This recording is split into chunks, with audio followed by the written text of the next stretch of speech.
আসসালামু আলাইকুম রহমতুল্লাহ। আপনি নিজেকে তৈরি করার জন্য আমি 10টা পয়েন্ট বলবো।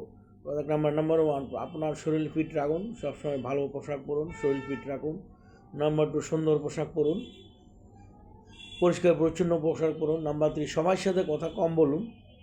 4 নাম্বার, ধীরে ধীরে শান্ত হয়ে কথা বলুন, নিজের দায়িত্ব নিজে নেন, বাসার সবার মন জয় করতে আপনারা। 6 নাম্বার, পরিশ্রম করে কেরিয়ার তৈরি করুন। ব্যর্থতাকে ব্যর্থতাকে সফলতা প্রথম স্টেপ ভাবে আর সামনের দিকে এগিয়ে যান। পরিশ্রম করতে শিখুন। 7 নাম্বার, ধৈর্য ধরে অপেক্ষা করুন। 8 নম্বর, নিয়মিত পরিশ্রম করুন। 9 নম্বর, ইতিবাচক চিন্তা করুন। 10 নম্বর, লেগে থাকুন, মানে যেটা কাজ করবে এটা ধৈর্য ধরে এটার পিছনে লেগে থাকুন।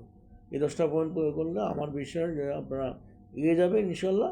আর একটা হলো অ্যাবিসিভ ফর্মুলা আছে, অ্যাটিটিউড, বিহেভিয়ার এবং কার্টেসি। অ্যাটিটিউড মানে সবসময় অ্যাটিটিউড পজিটিভ রাখবেন, affirmative. Positive and productivity is the filler of the success. বিভিন্ন বিহেভিয়ার সমস্যা ভালো করবেন, বিনয় ভাব দেখাবেন। নাম্বার দিলে কমিউনিকেশন সব স্কিল হতে হবে, কারোর সাথে কথা বলার সময় কৌশলী হবেন এবং ভালোভাবে কথা বলবেন, কম কথা বলবেন এবং ইমেল, ইন্টারনেট, স্কাইপিতে এক্সপার্ট হবেন।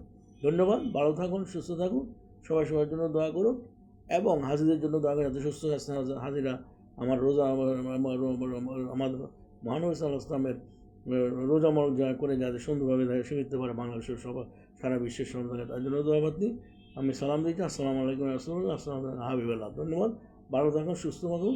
আসসালামু আলাইকুম রহমতুল্লাহ।